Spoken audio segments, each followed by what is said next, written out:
Chers internautes de Kivu Monique Post, bonjour et bienvenue à ce site des Sangué.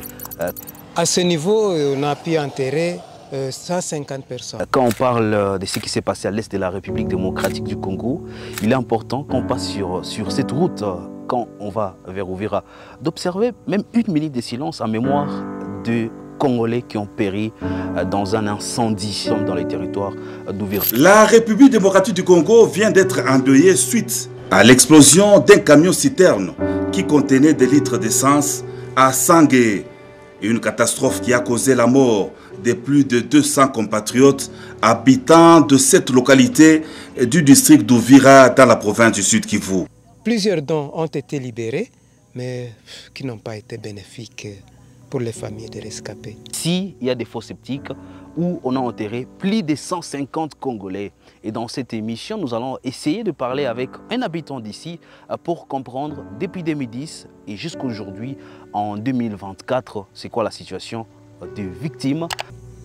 Oui, moi c'est Philippe Bahunde, habitant de Sangué, comme chef-lieu du territoire d'Uvira actuellement. Eh bien, ces gens ont trouvé la mort juste partant d'un accident d'un camion citerne en provenance de Bukavu en direction d'Uvira. Juste entre le centre, il y avait un peu de passage, un peu de collimatage au niveau de la route. Et le camion voulant dépasser notre camion qui était stationné au niveau du centre a fini par s'écrouler juste là. Et quelques minutes après, il y a eu inflammation de ce qu'il y avait comme contenance de ce camion-citerne. Alors ici où nous sommes, c'est un espace touristique à découvrir. Mais qu'est-ce qui s'est passé ici exactement? Qu'est-ce qu'on peut retrouver ici? À ce niveau, c'est le lieu où a été inhumé le reste et certains de ceux qui ont péri dans cet accident, juste avec l'inflammation du gasoil qui contenait le camion-citerne. Ici, c'est enterré combien de personnes? À ce niveau, on a pu enterrer 150 personnes. Ah oui. 150 personnes 150 personnes. Et d'autres ont disparu. À ce niveau, on a pu enterrer 150 personnes. Ah oui. 150 personnes 150 personnes. Et d'autres ont disparu. Et après, ce sont maintenant des cimetières que vous voyez un peu écartés des autres. Mais en soi, il y a eu 3 fosses communes ici. Ah oui. Pour 150 personnes? Pour 150 personnes. On les a mis dans la même tombe. Donc on a creusé de fosses.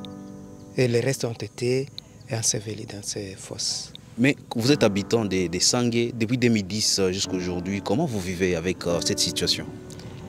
Bien sûr, tout au départ, nous avons eu tant de promesses pour essayer de redynamiser ce qui a été comme rescapé, pour ceux qui soient des familles et même des victimes.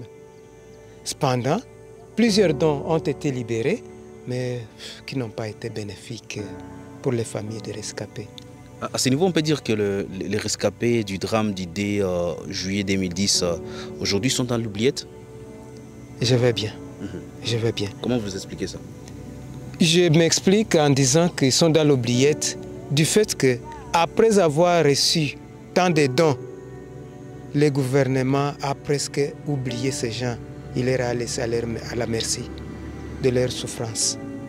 Ils se sont dit, vous avez eu des dons, c'est fini, débrouillez-vous maintenant pour se subvenir. Ils n'ont pas eu les vrais dons. Les vrais dons sont restés entre les mains de certaines autorités. Mais qu'est-ce que vous demandez aujourd'hui pour finir? Pour finir, je demanderai à ce que ces gens soient une fois de plus encadrés et orientés dans des métiers.